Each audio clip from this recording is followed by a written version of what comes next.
Bonjour tout le monde, bienvenue sur Z6PO. Alors l'épisode d'aujourd'hui consiste à parler de mécanique du jeu, 3 mots-clés qu'on a choisis pour vous dans le nouveau set Ombre de la Galaxie, Shadows of the Galaxy.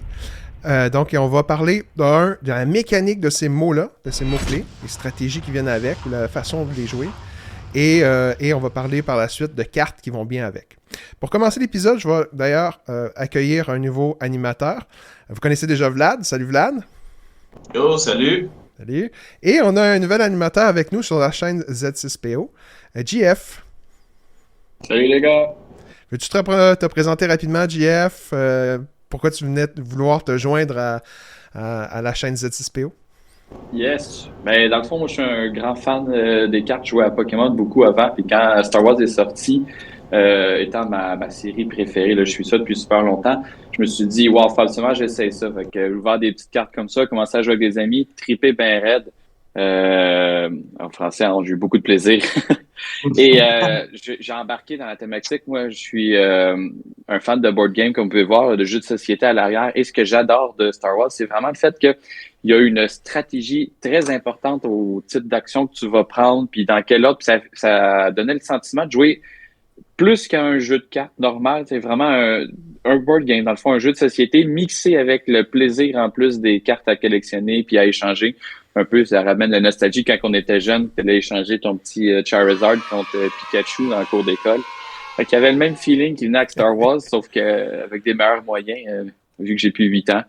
Donc c'est ça, j'ai vraiment aimé ça, puis je voulais vraiment en parler avec la communauté, mais c'est difficile de se partir une chaîne YouTube. Et ben là, Marc était déjà très présent, Vlad est présent à tous les événements, fait que je les ai abordés pour me joindre, puis il semblait être quand même heureux. Voilà. C'est certain, toi aussi tu as une expertise vu que tu gères aussi une boutique, fait que là tu vois aussi des fois l'envers un peu de ce qu'on nous on voit pas en tant que joueur. Donc ça aussi ça peut être intéressant à rajouter à l'expertise puis à savoir qu'est-ce qui se passe dans le milieu, la distribution des produits, etc. Donc dans les prochains épisodes, ça pourrait aussi nous servir. Yes. Alors, prêtes messieurs pour commencer les mots-clés? Let's go! Ouais. Premier mot-clé, je l'ai choisi parce que, on va chacun en présenter un, moi j'ai choisi Bounty. Je l'ai choisi parce que Bounty, ou Prime, Prime en français, c'est une mécanique de jeu qui est, je pense, relativement simple. La seule complexité, je vais le mentionner, c'est peut-être comment obtenir, gagner le Bounty et les limites aussi au Bounty. Donc, Bounty, Prime, c'est des cartes, soit que c'est inscrit sur la carte que vous possédez, parce qu'elle donne, dans le fond, un bonus à votre adversaire si elle tue votre unité. Mais en échange, souvent, c'est des cartes plus fortes qui coûtent moins cher. Je pense entre autres au docteur, là, la carte jaune, le docteur qui est shieldé, qui a une bonne valeur, mais qui, au final, peut ready 12 ressources de ton adversaire s'il vous tue votre unité. Là. Donc c'est ça aussi, quand vous avez des cartes à vous qui ont sur la carte Bounty, oui, ça coûte moins cher, mais il faut toujours se méfier de ce que vous donnez à votre adversaire. Ça dépend aussi du type de deck. Sinon, un Bounty, généralement, si c'est pas sur votre carte, c'est votre adversaire qui va le mettre sur une de vos unités, soit de l'espace ou soit sur le ground terrestre. Et sur la carte que le joueur adverse va mettre sur la vôtre, ça va être écrit le bonus qu'il va acquérir si jamais il détruit l'unité sur laquelle il l'a mis. Si l'unité revient dans la main par une habilité ou une carte, un événement quelconque, vous ne gagnez pas le bounty. Il faut que la carte soit détruite, dans le fond, ou sinon, que l'unité soit détruite, ou sinon, capturée. Donc, c'est les deux possibilités. Capturer aussi, ça fonctionne.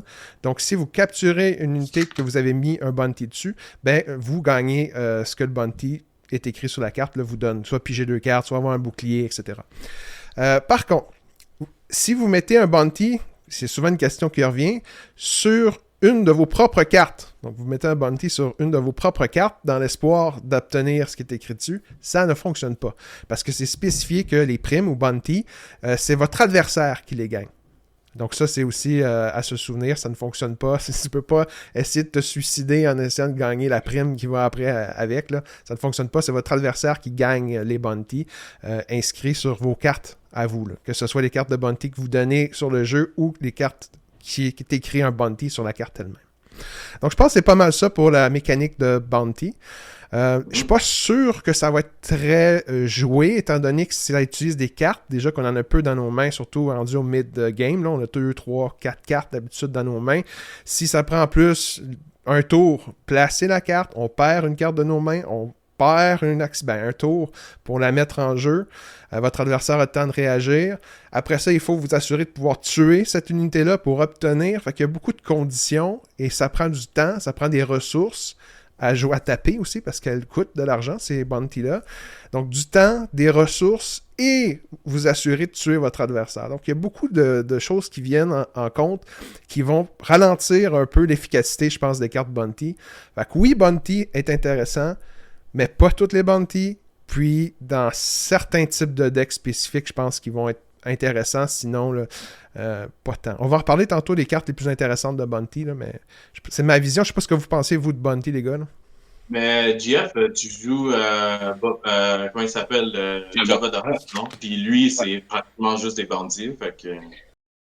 Ben, en fait, oui et non. Moi, j'ai pas de bounty vraiment dans son deck.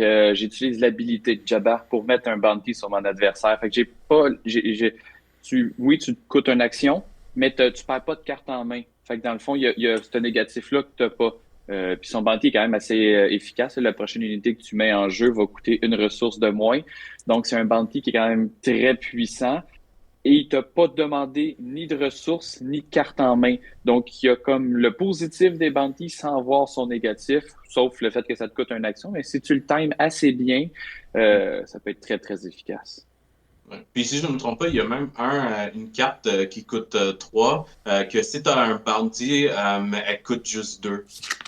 Oui. Que beaucoup de personnes vont jouer Jabba the Hutt avec. J'ai oublié c'est quoi son nom, là, mais en fait, C'est Relentless Hunter, si je me trompe pas, ou quelque chose comme ça, que justement, tu commences la partie, tu laisses ton adversaire mettre sa carte, tu tapes Jabba pour mettre ton bounty, puis tu rentres ta créature et ton unité, il est 3-4 en jeu, puis il t'a justement coûté 2.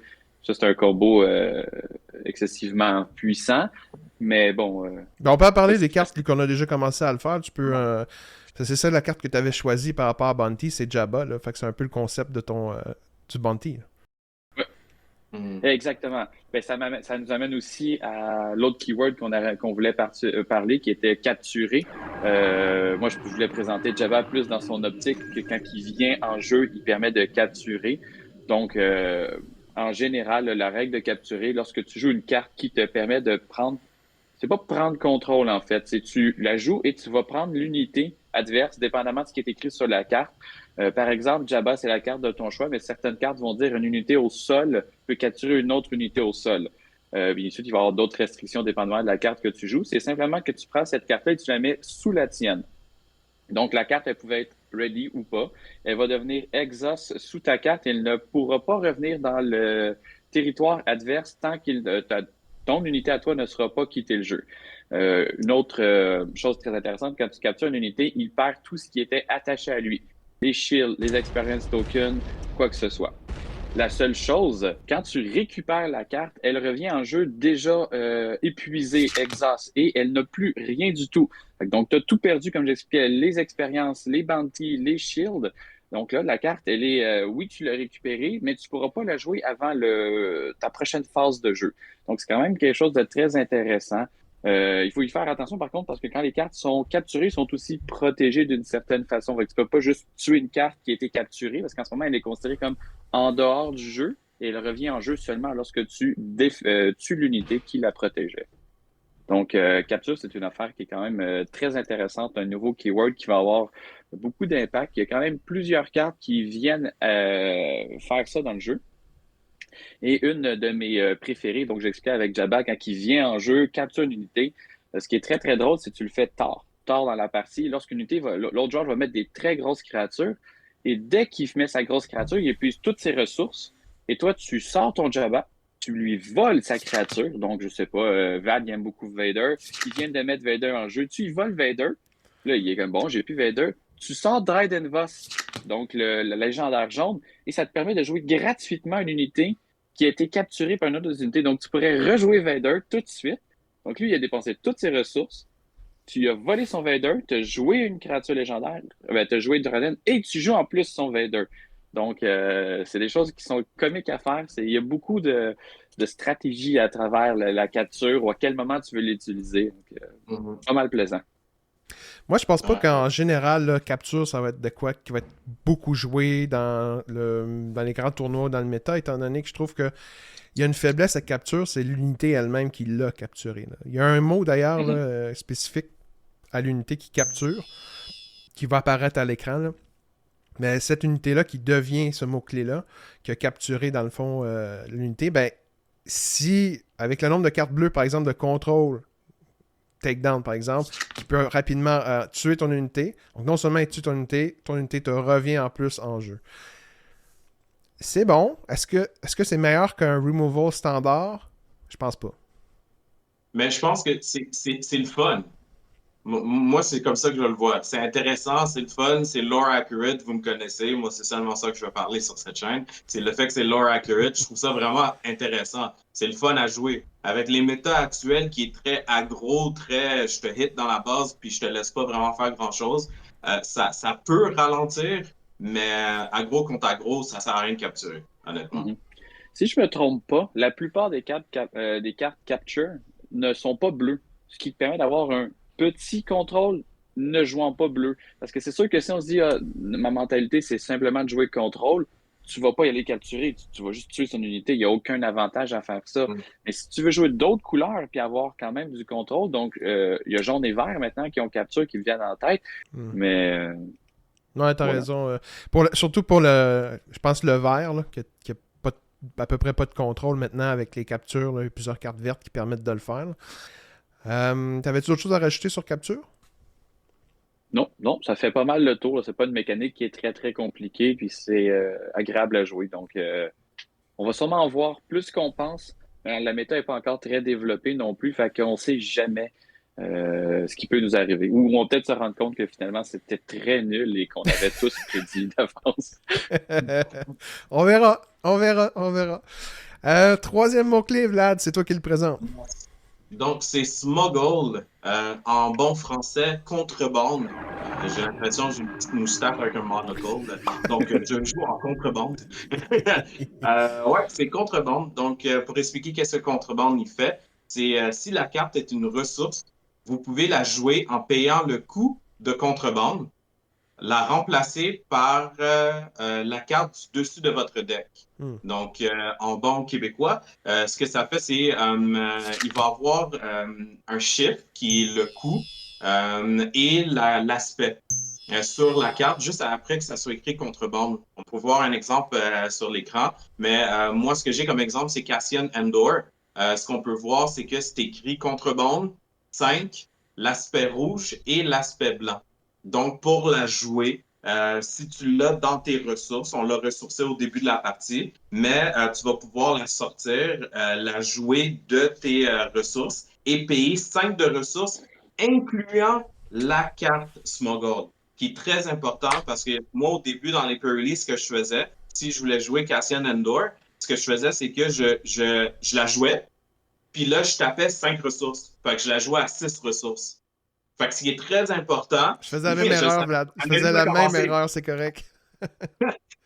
Je suis sûr qu'il y en a plein qui vont être comme oh! C'est Parce certain, que, c'est certain. Là. ouais, parce que c'est ça. Fait que là, tu utilises la carte de Smuggle, tu la joues, elle compte pour un avec 4 ressources.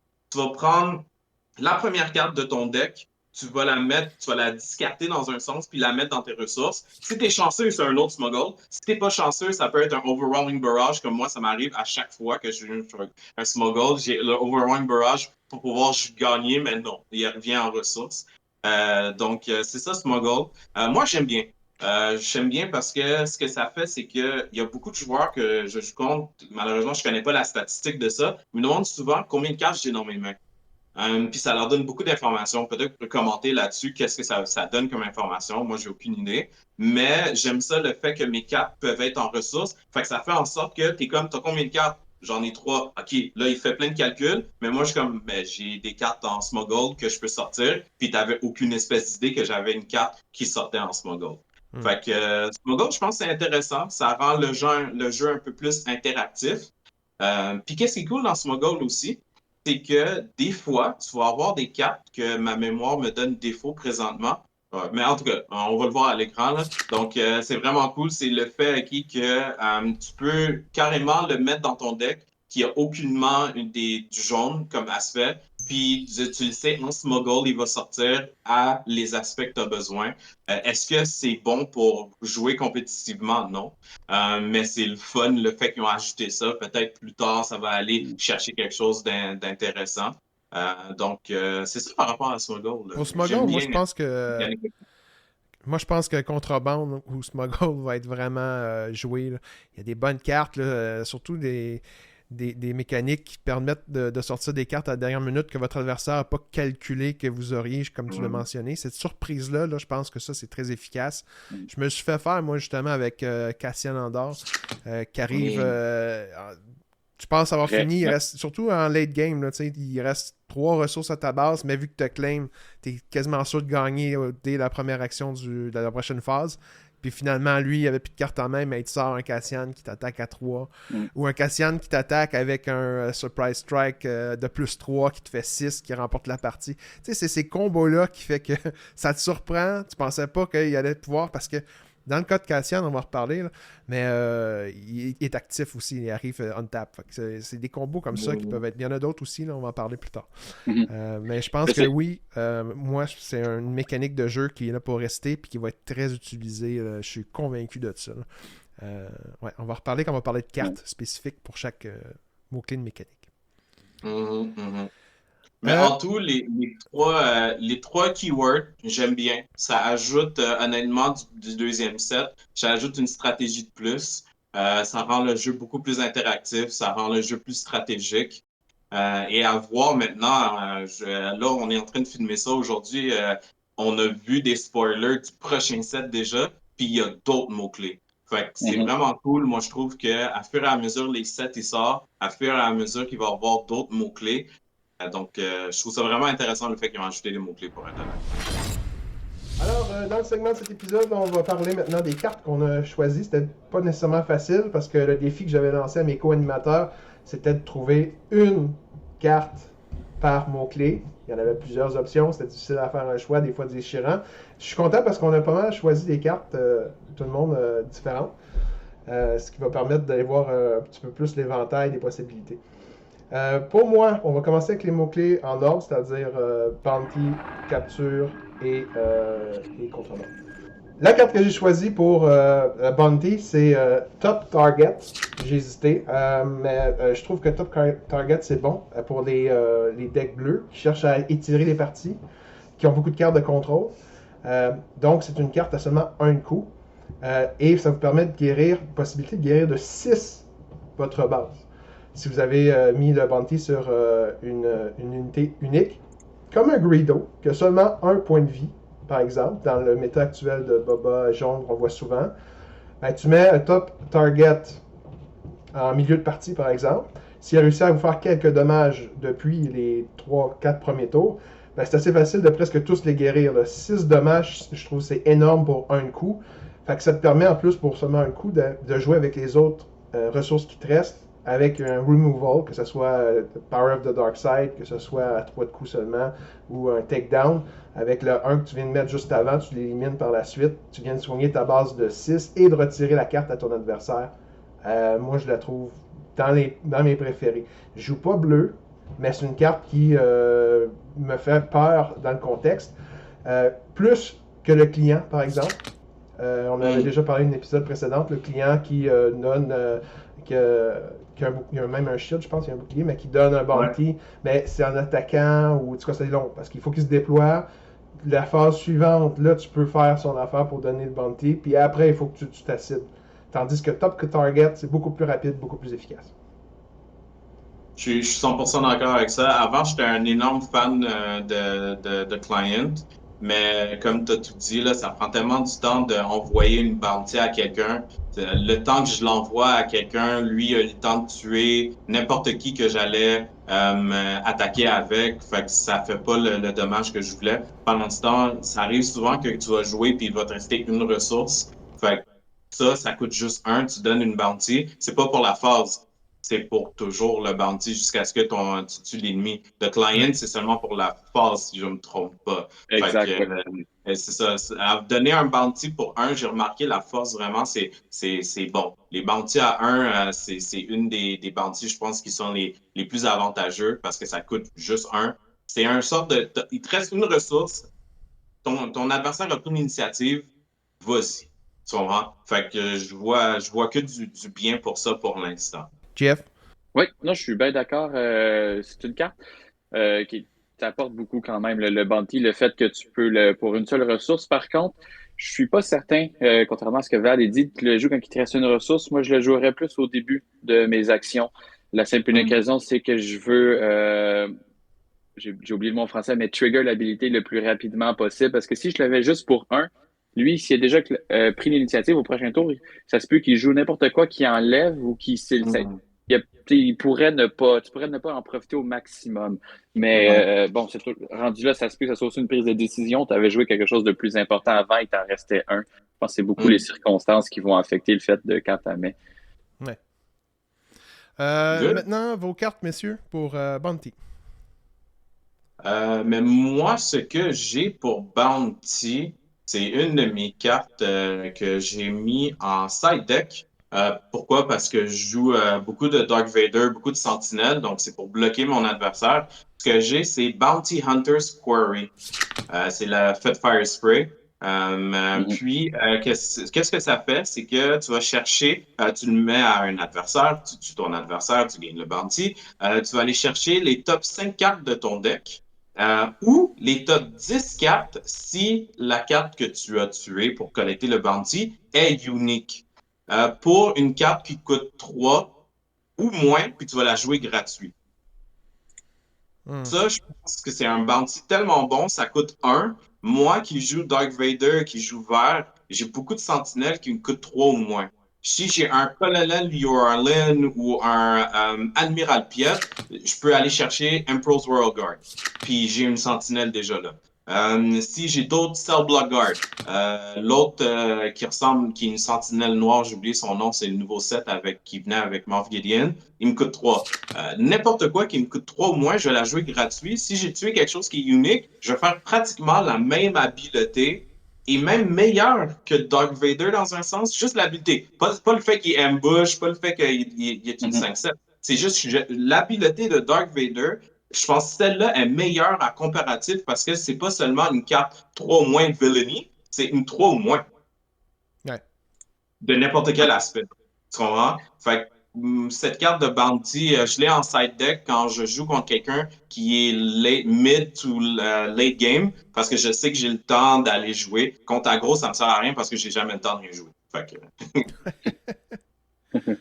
Mais Vlad, la carte que tu parles, dans un événement justement, j'ai ma main d'ouverture, malheureusement, j'ai rien. J'ai 2 fois cette carte-là. Je l'ai attachée 2 fois. Puis à mon premier tour, tout d'avant, de tour deuxième, j'ai joué Cloud Rider, le 3-1 Ambush. J'ai tué son ouh, unité, puis j'ai rembarqué 2 unités gratuites. ouf. Mon autre joueur, il a dit, ben, j'ai perdu. J'ai dit, probablement. Ouais, C'est probablement parce que c'est trop fort. C'est vraiment ouais. une très bonne carte à jouer. Un excellent choix. Hmm. Yep. Je suis d'accord. Toi, Jeff? Ouais, moi, c'est Price on Your Head, qui est le bounty qui te permet, lorsque tu tues l'unité adverse, de prendre la top carte de ton deck et de la mettre dans tes ressources. Donc, c'est une nouvelle façon de ramp ton deck plus vite.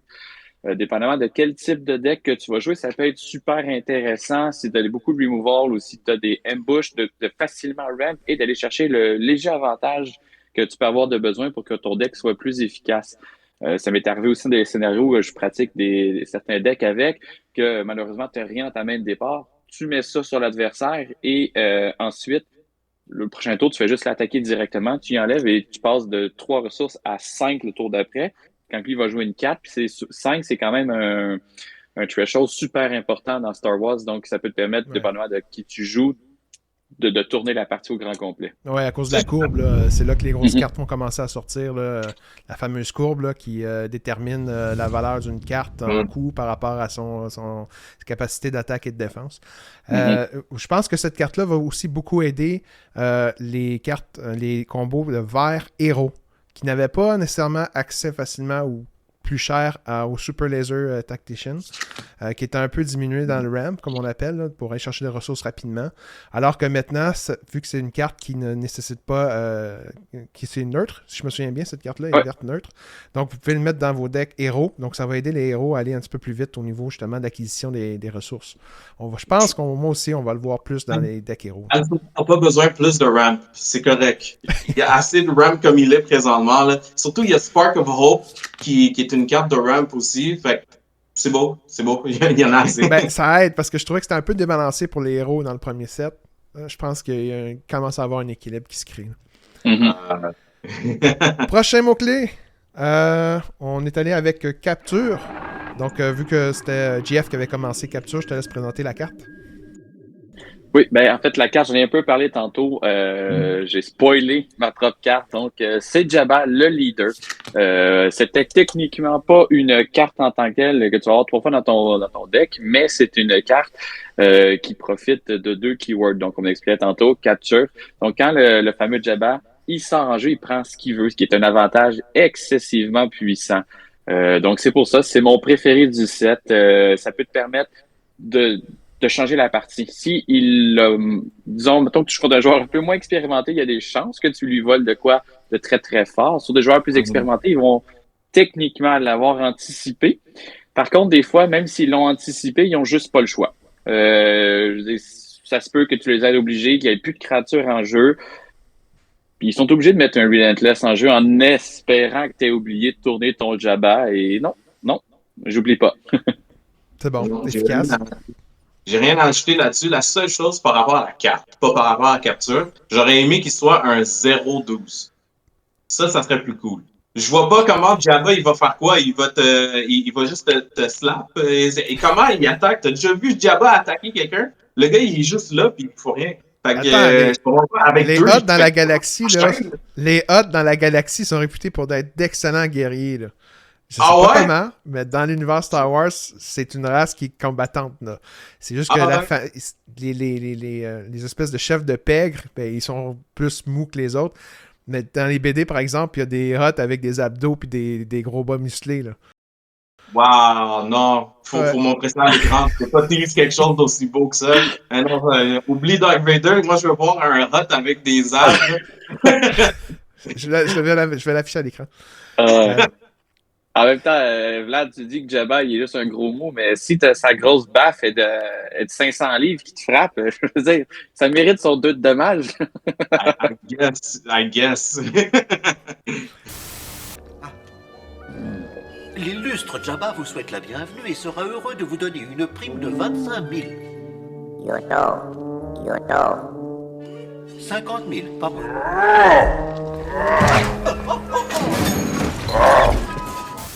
Moi, j'ai pris pour capture la fameuse carte légendaire jaune Dryden Voss du film Solo.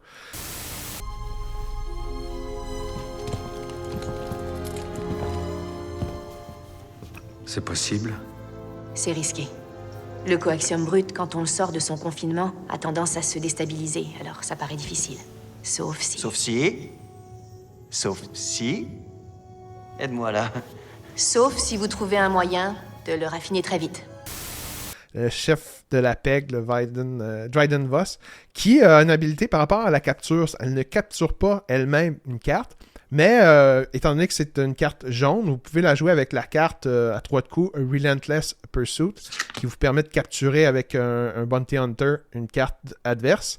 Et à ce moment-là, lorsque vous possédez la carte adverse, ben, Dryden Voss vous permet de la garder, elle devient à vous finalement. C'est comme si vous avez recruté la carte de votre adversaire et elle reste sous votre contrôle gratuitement et pour le reste de la partie ou tant qu'elle n'est pas détruite, là. Donc ça, c'est très fort, c'est extrêmement déstabilisant pour l'adversaire, surtout à 7 de coups.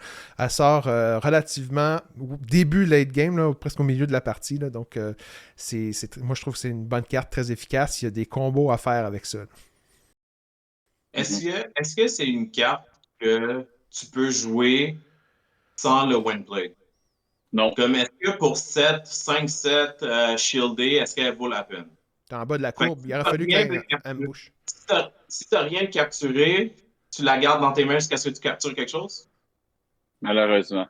C'est pour ça que je pense que JF, toi, tu la joues, mais avec Jabba. Avec Jabba. C'est le combo. C'est le combo. Sinon, il faut que tu joues Take Capture ou Relentless.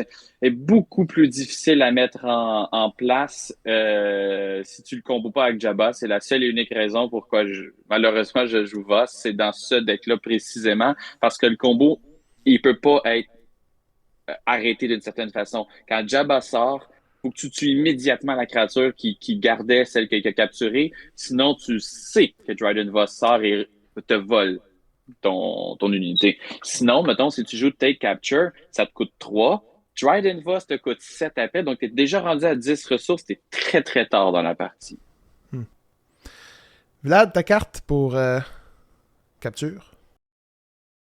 Yes, donc ma carte pour capture, c'est un de mes personnages préférés quand j'étais plus jeune. Mais j'ai vu c'est sa race, mais c'est pas lui. J'étais full excité, mais c'est pas lui. Un de mes personnages préférés, c'est Plo Koon. Puis j'ai vu que c'était la même race que Plo Koon, mais c'était pas lui. C'est Discerning Veteran. Donc 5 vers 3-4.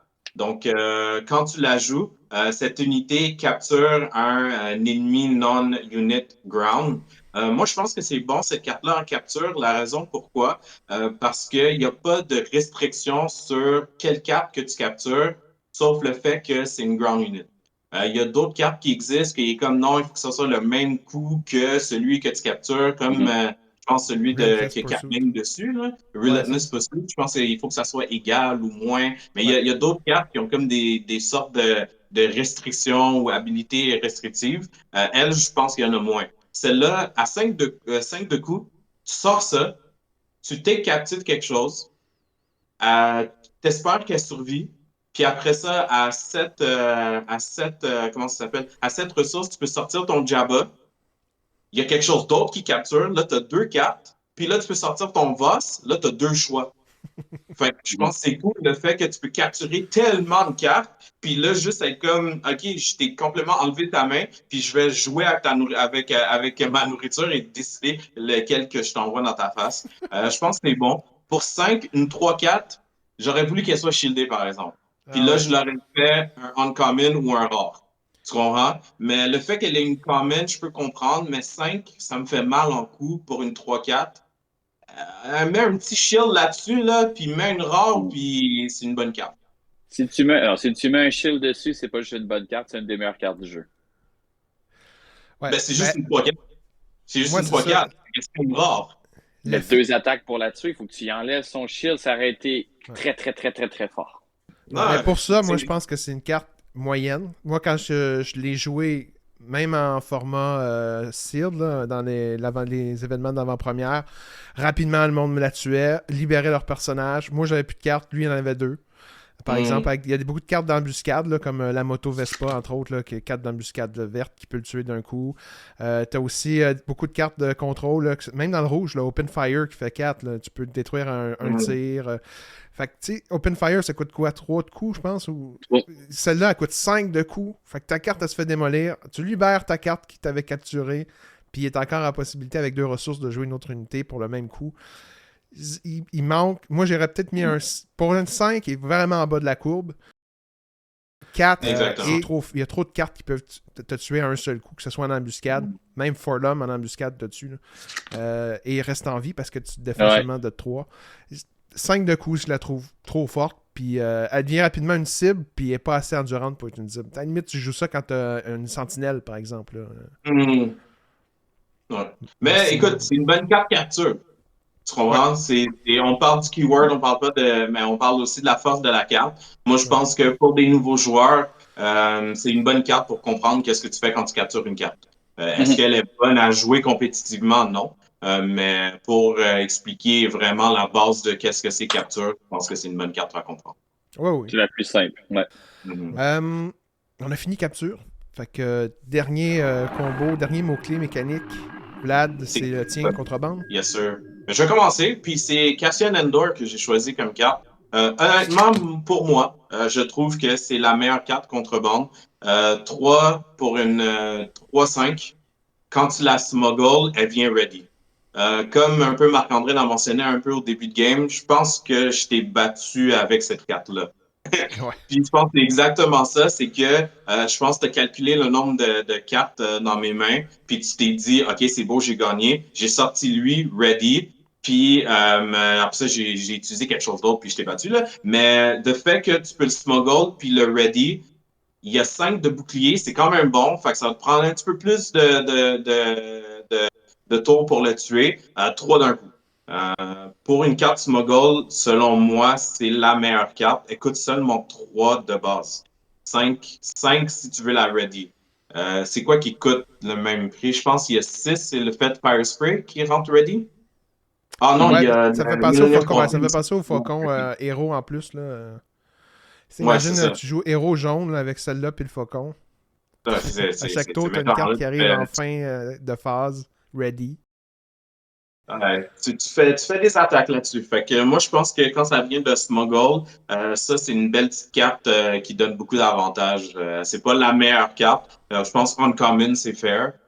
Pour Smuggle, c'est ça mon avis. Je suis d'accord. Moi, je la trouve très forte Ouais. aussi. Moi aussi, ça m'a surpris plusieurs fois dans les parties. Elle est très bonne. GF, ta Ouais, carte? moi, c'est Timely Intervention. Donc, c'est euh, une carte que je trouve qui est assez comique, considérant que elle a deux pouvoirs. Elle peut être elle ambush une de tes unités et elle peut être smuggle. Donc, c'est contrebande, on a dit que c'est en français. Donc, ça permet d'avoir un mini ECL sur n'importe quelle de tes cartes sans condition autre que le fait que tu dois payer un coût. Mais c'est un moindre coût, je crois, pour que une créature devienne ambush. En début de partie, beaucoup plus difficile à gérer, considérant que c'est une carte qui, une fois smuggle, te coûte 2 pour pouvoir mettre ambush sur une de tes créatures. Mais lorsque tu dépasses qu'on dit la courbe là, du niveau 5 de ressources, et tu peux rentrer des créatures complètement ridicules. Moi, ce que j'aime bien faire, c'est mon Rancor. Le Rancor de Jabba qui rentre 9-9. Il rentre en jeu avec un petit ambush. Personne ne veut venir celle-là. Je vous le garantis. Donc, je l'adore. Autant de la garder dans mes mains que la mettre dans mes ressources si j'ai pas le choix. Tu vas toujours surprendre tes adversaires avec des cartes qui n'étaient pas prévues d'avoir ambush, qui n'avaient pas vu venir, même s'ils avaient regardé dans ta main, puis ils avaient vu, bon, je suis sécuritaire, j'ai rien, puis toi, tu l'avais mis dans tes ressources, puis tout d'un coup, tu sors une carte pas rapport. Mettons, tu as Boba Fett en main, je donne un exemple. Tu joues Boba Fett, lui, il avait déjà exhaust sa unité. Pars, tu rentres, tu l'embouches, tu y fais 3, ça se peut que tu le tues, puis tu refais un autre 3. Il avait absolument pas vu venir tout ça pour un moindre coup de 5. Je la trouve géniale, cette carte-là. Et si vous voulez être extrêmement greedy, comme on dit en pas bon français, 50 millions. Si j'arrive pas à récupérer 3 ou 4 000 balles là-dessus, dis donc, tu es cupide. Ah non, oh là, hey, t'arrêtes avec ça, hein. Je suis pas cupide, hein, d'accord?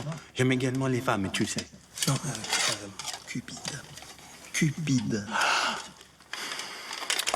J'avais compris cupide. tu peux jouer avec ECL, puis tu as 4 embouches gratuits dans la partie.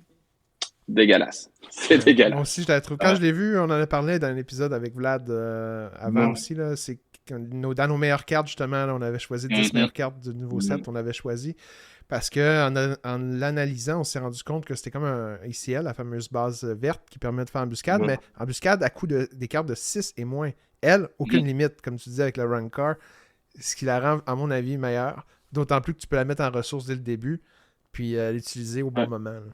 Et elle ne te coûte pas 5 points de vie, contrairement à la base. Je veux dire, tu vas quand même avoir tes 30 de vie, puis c'est une différence incroyable. Au nombre de parties que vous avez dû perdre ou gagner grâce au fait que le gars avait juste 25, ça vaut la peine. Écoute, Timely Intervention, moi, je l'aime pour 2 raisons. La première raison, c'est comme tu avais dit, c'est le fait qu'il n'y a pas de limite par rapport au coût que tu peux amener une unit. Moi, ce que j'ai fait, c'est que je l'utilise souvent avec Reinforcement Walker. Quand tu ambushes avec Reinforcement Walker, tu peux potentiellement te heal de 6.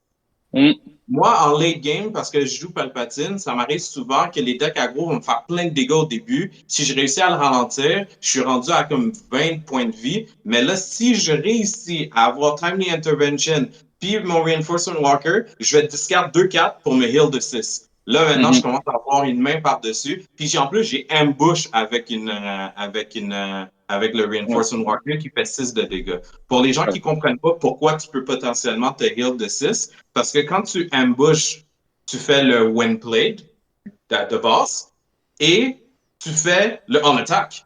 Parce que tu play et tu attaques avec en ambush. Fait que c'est pour ça que tu peux discarter littéralement 2 cartes. Ça te donne la possibilité aussi de soit discarter une, puis j'ai une, ou discarter les deux, ou prendre les deux. C'est une courbe qui est vraiment nice. Puis la deuxième raison pourquoi je l'aime, je pense pas que le monde a réalisé, mais si tu regardes la carte, c'est un Ghost Force Jabba the Hutt en arrière. Oui. J'avais jamais Qu'est-ce qu'il fait là? remarqué, mais maintenant que tu le dis, oui. Qu'est-ce qu'il fait là? Je comprends pas. Je pensais que c'était les Jedi qui est capable d'être un Force Ghost. Jabba the Hutt, c'est un Force User? Est-ce qu'on apprend quelque chose de nouveau? Est-ce que c'est un spoiler pour les prochains films? Ils vont avoir on a eu un Jedi Wookiee, là, on va avoir un Jedi Hutt.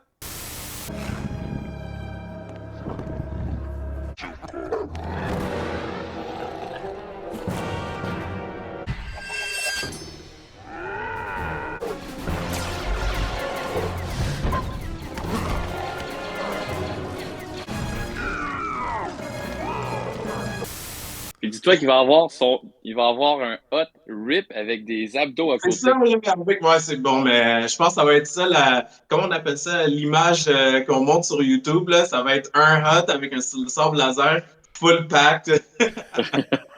Pour conclure l'épisode, moi j'ai Tech rapidement. Tech qui lui-même peut être joué en Smoggle pour 4 de coups héros. Normalement, elle coûte, si vous la jouez de votre main, 3 de coups héros. Et ce qui est intéressant avec Tech, c'est que toutes vos cartes de ressources deviennent Smoggle. Donc ça, c'est vraiment bon, surtout en milieu de partie, et parce que vous avez beaucoup plus d'options. Et par contre, ça vous coûte 2 de plus de jouer vos cartes lorsqu'elles sortent en Smoggle, quand vous les prenez dans vos ressources. Là. Il y a quand même ce petit désavantage-là. Il y a un méta actuel qui existe avec Han Solo, jaune, et DJ, avec Tech. Donc Han Solo peut sortir Tech très rapidement dans la partie, tour 1. Tour 2, il peut aller chercher, grâce à l'habilité de Han, en se rajoutant des ressources, 2 ou 3, là, il peut aller chercher avec DJ, en mettant DJ rapidement, la carte de ressources de votre adversaire, selon l'habilité One-Play de DJ. Vous la mettez dans vos ressources avec Han Solo, et à la fin du tour, Han Solo, à la fin de la phase, doit se débarrasser d'une ressource. Donc, vous utilisez la ressource que vous avez perquisitionnée à votre adversaire grâce à l'habilité de DJ, et vous l'éliminez. Donc, quand DJ meurt, il ne vous redonne plus de cartes ressources. Vous avez donc perdu un tour, une phase complète de ressources. Là.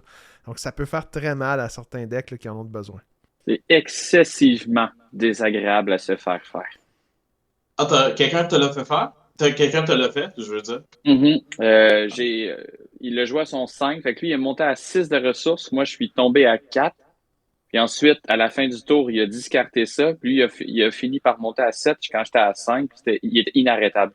Ça s'en venait. Puis j'ai dit, bon, t'as mis le combo, puis tu l'as fait dans l'ordre maximal, là, en voulant dire que tu as réussi à jouer Tech dès le départ, puis tu as réussi à mettre à ta 5e ressource. Dans le fond, quand Anne, il met sa 5e ressource en jeu, il a sorti DJ. En fait, il a exagéré, lui. Vu que ça, il a monté en 5, en volant une ressource, il est monté à 6. Il a sorti son Anne, il m'a attaqué, il a monté à 7. À ce moment-là, je pense que j'étais à 3. J'étais comme, je sais pas ce que je suis censé faire. Là. Mais oui, si tu le mets parfait, là, l'affaire la plus désagréable, c'est pire que se faire mettre un overwhelming barrage. C'est méchant. No good to me dead sur un leader. On pourrait faire un épisode un jour sur les cartes les plus désagréables à se faire jouer. Mais pour l'instant, moi, j'en ai à vous donner. Là, j'en ai. On va faire un épisode là-dessus. Mais pour l'instant, cet épisode-ci est fini. Donc, je suis content de ce qu'on a fait aujourd'hui, du format. Je suis content aussi de vous avoir présenté notre nouvel co-animateur, JF, qui est avec nous maintenant. Et sur ça, je vous dis à la prochaine fois et que les probabilités soient avec vous.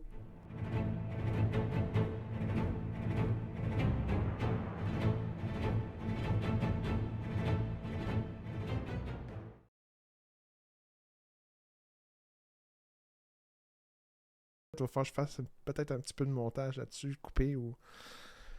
Je vais peut-être le laisser de même. Bon, je vais peut-être le laisser de même. Je pense que c'est bon. De toute façon, on est trois. C'est la première vidéo à trois. On a beaucoup de choses à dire. Ah, c'est pertinent, tu sais, tout est pertinent.